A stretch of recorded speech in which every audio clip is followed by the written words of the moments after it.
Amen. Good morning po sa ating lahat. Welcome po sa Jesus Christ Forever Word Christian Church. So tayo po ngayon ay mag-aaral ng salita ng Diyos. So tayo po ay nasa ating po discipleship training. Make sure po na kapag-attendance po tayong umaga, nang sa gayon po kasama po ito sa recording po na ating attendance sa discipleship. Amen. So bago po ang lahat, tayo po muna ay umawit sa ating Panginoong Diyos.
umaga ito at muli kami narito sa church upang makapakinig ng salita ninyo. Dalangin po namin, Ama, ang aming pong pag-aaralan ngayon po sa aming pong pag-aaral, sa aming pong discipleship training ay tumimo sa aming pong isipan at may isang puso namin, O Lord, nang sa gayon, Ama, makitaan po namin yung tunay na diwa, yung wisdom, ibababa niyo po sa bawat isa ay matunghayan namin yung tunay na kadakalaan niyo po sa bawat salita aming matatalakay sa umaga ito. Maraming salamat, Ama. Kayo nga po mamuna sa inyo pong salita kung saan po pagdinilahin namin, O Lord, ang bawat salita niyo po sa umaga ito. Maraming salamat po. Ito po aming pong samot panalangin sa pangalan ni Jesus. Lahat ng umibig sa Panginoon Diyos ay magsabi na Amen at Amen. Hindi po magandang umaga po sa ating lahat. Welcome po sa ating po discipleship training ngayong Sunday. Amen? So tayo po ay nasa lesson 7 na po tayo. Ang ating pong topic sa lesson 7 about church o iglesia o simbahan. Amen? Church, simbahan, or iglesia. Maraming nagsasabi kapag sinabi natin ang word na iglesia o church, hindi lang po ito tumutukoy sa isang structure or building. Hindi rin po ito tumutukoy, ang iglesia po ay tumutukoy sa anumang denominasyon. Amen? Hindi rin po ito tumutukoy sa isang relihiyon. Amen? So, ibig sabihin po, ang iglesia o church o simbahan ay kung saan po ito po ay pagkatawag ng Diyos sa mga sumusunod sa Kanya, kundi po sa bawat isa sa atin. So, ang church o iglesia, sabi po, ang kahulugan nito ay mula sa dalawang salitang Griego. Unang salita yung ek, yung ik o EKK, na ang ibig sabihin po ay mula sa yung ik. Then yung sa pangalawang salita naman yung kalis, na ang ibig sabihin ay tinawag. Amen? So dalawang salitang Griego na ek at kalis. So pag pinagsama po natin siya, eklesia. Amen? So yung term na iglesia o church sa Ingles ay mula sa dalawang term na ek at klesia. So pinagsama siya, so iglesia na po siya. Kaya ang salitang ito ay nangangahulugang tinawag mula sa. Amen? Na tumutukoy sa mga taong tinawag ng Diyos. So kung ibig sabihin po pala ng iglesia o church ay hindi po structure, hindi po itong church na ito sa pinghiyan o simbahan na building, kundi yung mga tinawag ng Diyos na dumalo sa simbahan o iglesia. So, ang ibig sabihin po pala ng iglesia, hindi rin po ito relihiyon. Di ba meron tayo nakikita matataas na mga churches na may patusok-tusok, okay? So, hindi rin po tinatawag ng iglesia ng isang relihiyon o anumang denominasyon. Kundi po, ang iglesia po ay para sa mga tao tinawag. Ibig sabihin po pala, ito po ay tao. Amen? So, lahat po ng tinawag ng Diyos upang sumamba, magpuri, at makinig ng katotohanan ay tinatawag natin iglesia o church.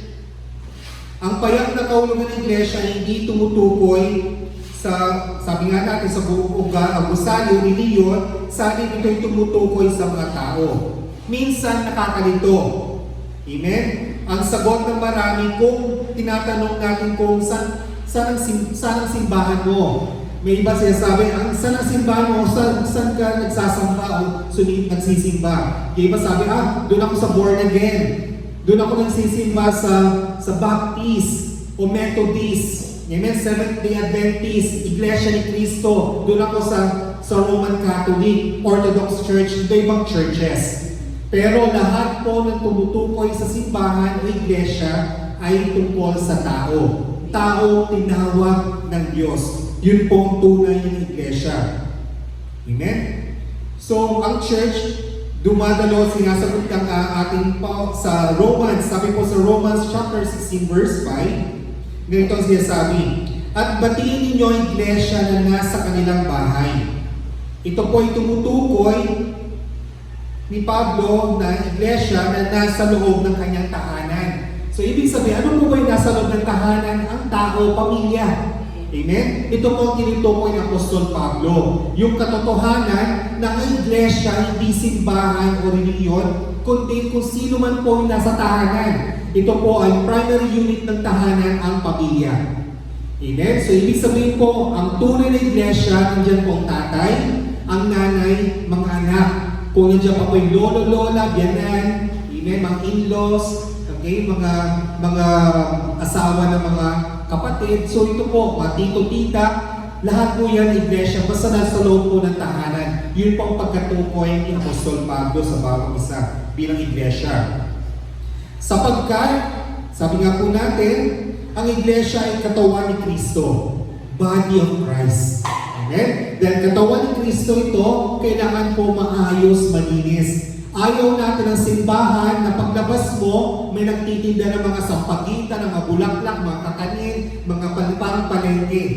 Kasi sabi nga po natin, ang iglesia din po ay isang katawan ni Kristo, so dapat po malinis, walang dungis, walang anumang bahid na dumi. So dapat po malinis, tahimik, amen? Nagpupuri ang mga tao, amen? So nakikinig na salita ng Diyos. Yun po ang tunay na iglesia ng Diyos. Na paglabas mo ng church, dalisay ang puso mo. Na hindi ka malilito, hindi ka magugulat, hindi ka matatraffic, kundi dapat po malinis. Sabi nga po sa Ephesians chapter 1 verse 22 to 23, at ang lahat ng mga bagay ay pinasuko niya sa ilalim ng kanyang mga paa, at siyang pinagkaloobang maging pangulo ng lahat ng mga bagay sa iglesia, na siyang katawan niya, na kapuspusan niya ang pupuspos ng lahat para sa lahat. So iglesia o church na nanahan ng Diyos. Sabi natin, katawan ng Panginoon Diyos ay iglesia. Hindi lamang to kapag tayo po ay naghuhuling hapunan, nagbe-break of bread tayo, yung bread, katawan ni Kristo, hindi lang po yun. Yung ostia, yung tinapay. Bagkus po, ang tunay na iglesia, ito po, yung church natin, kung saan po nananahan ang katawan ni Kristo. Yun po ang tunay ng iglesia. Kung saan ang lahat ng mananampalatayang tinawag, nakikinig ng salita ng Panginoon Diyos. Amen? Sabi rin po dito, ang katawan ni Kristo ay binubuo ng lahat ng mga mananampalataya mula sa panahon ng Pentecostes sa aklat ng mga gawa hanggang sa kanyang muling pagbabalik. Ang katawan ni Kristo, iglesia, ay binubuo ng dalawang aspeto. Ito na po. Ano po ba yung dalawang aspeto na bubuo sa iglesia o church? Una, universal o pandaigdigang iglesia.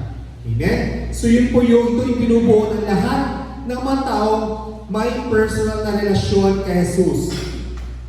Amen?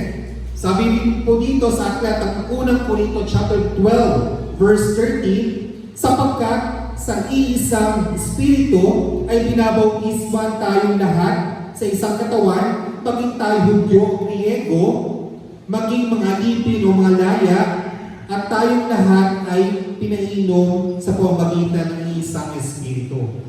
So tayo po nasa loob ng church na tinawag ng Diyos, nasa loob tayo ng katawan ng Diyos, dahil ito po ay katawan niya, body of Christ, na nakikinig ng kanyang salita at tumutupad. So marami kailangan natin, so sa mga susunod natin ating po mga discipleship training, mga nalaman natin about bautismo, pagpabaptism, amen, water baptism, amen. Kung ano man po yung mga programs ng churches natin, meron tayong Sunday school, discipleship training, meron tayong mga midweek prayer, devotions, at saka ito po pinakamalaga Sunday worship celebration. Ito po ang bumubuo ng church as a universal church o tinatawag natin pangkalahatang church. So isa po example po dito ang Jesus Christ Forevermore Christian Church. Amen? Bagamat tayo po ay born-again Christians o isang born-again evangelical, kasi nag-evangelize ng salita ng Diyos, so tayo po ay under po ng isang universal church na Jesus Christ Forevermore Christian Church. Amen? So ano rin po ito? Makita natin lahat ng mga pananampalataya kay Jesus sa bahagi ng katawan ni Kristo. Ang totoo iglesia ng Diyos ay hindi isang reliyon, gusali o din man siya. Sabi natin kanina, ang pangdaigdigang iglesia ng Diyos ay ang lahat ng tumatanggap sa kaligtasan sa pamamagitan ni Kristo Jesus. Kayo po ba, tinanggap niyo po ba si Jesus Christ bilang inyong tagapagligtas sa Diyos? Amen? So tanggap kayo sa church. Amen? O iglesia. So yun po tinatawag natin universal church na iglesia. Ang pangalawa na mga aspeto ng isang iglesia o church ay ang local na church. Sa JCF, ang tinatawag natin local church na family church kasi kabahagi sila ng pamilya po ng JCF. Amen?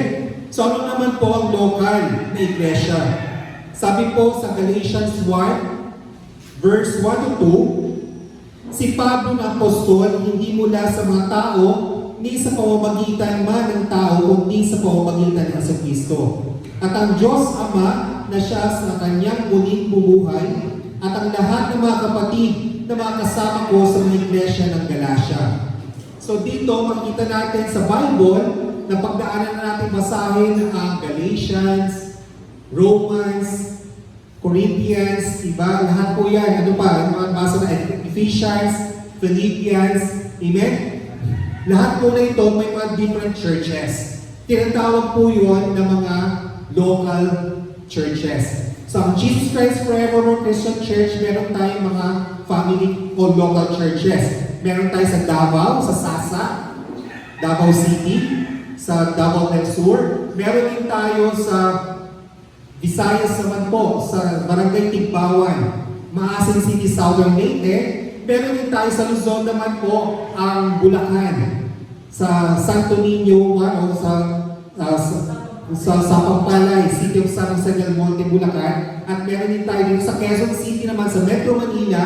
Dito naman po tayo sa Pinkian Village 3, Pasong Tabong, Quezon City. At marami po tayong mga outreaches. Meron din tayong Prayer Mountain sa Tungkong Mangga Prayer Mountain. Meron din tayong iba pang bubuksan na mga outreaches. So yun po yung tinatawag natin local church, kung saan po, local iglesia, kung saan tayo po ay nag-spread out para ipalaganap ang salita ng Panginoon Diyos. Kaya pag tinanong kayo, anong denominasyon kayo ng born again? Kasi maraming denominasyon ang Jesus Christ, ang Christian churches of born again. Pag tinanong kayo, ang JCF po ba? Ano po ba siyang denominasyon? Tayo po ay evangelical. Amen? Kasi meron dyan Baptist, meron tayong Methodist, amen? Meron tayong Saksi, marami pong klase ng Christian, meron din tayong Roman Catholic, meron din po ibang Orthodox Catholic, iba po yun, Traditional Catholic, iba pong klase. Pero tayo po ay under evangelical church po. Amen? Tayo po nag-evangelize, pinapamalitan natin ang salita ng Diyos sa lahat ng tao. Amen? So evangelical. So hindi tayo Pentecostal. Okay? So evangelical church po tayo. Next.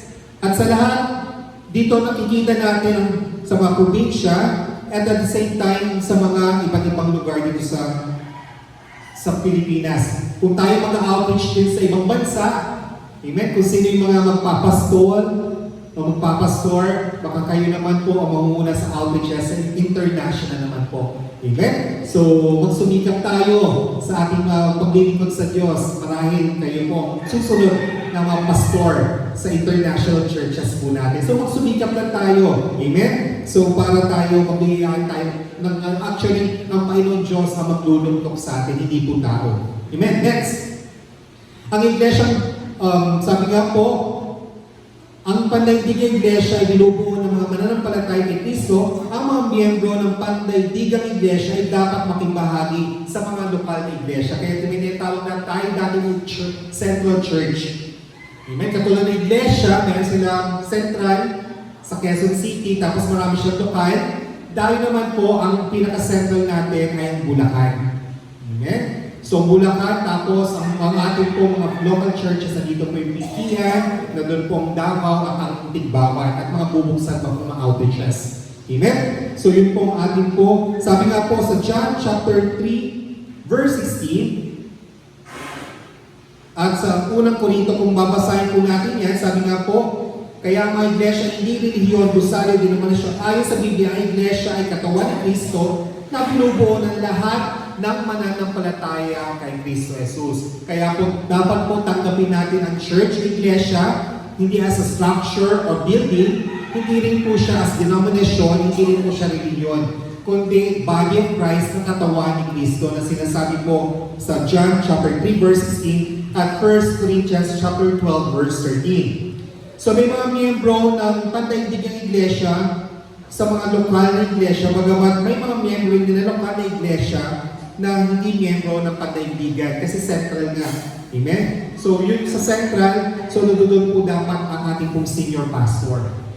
Amen? O yung bishop, kung sa ibang churches may mga bishop po sila or reverend. So ang pinaka-central po dapat po, doon po ang pinaka-main office po. Kaya nga po sa SEC natin, sa Securities Exchange Commission, Jesus Christ Forevermore Christian Church, ay hindi fake na church, iglesia, kasi meron tayong rehistro sa SEC. SEC registered po tayo ng 2009, so ilang taon na po yun, and tayo po ay binuo ng 2007. Amen?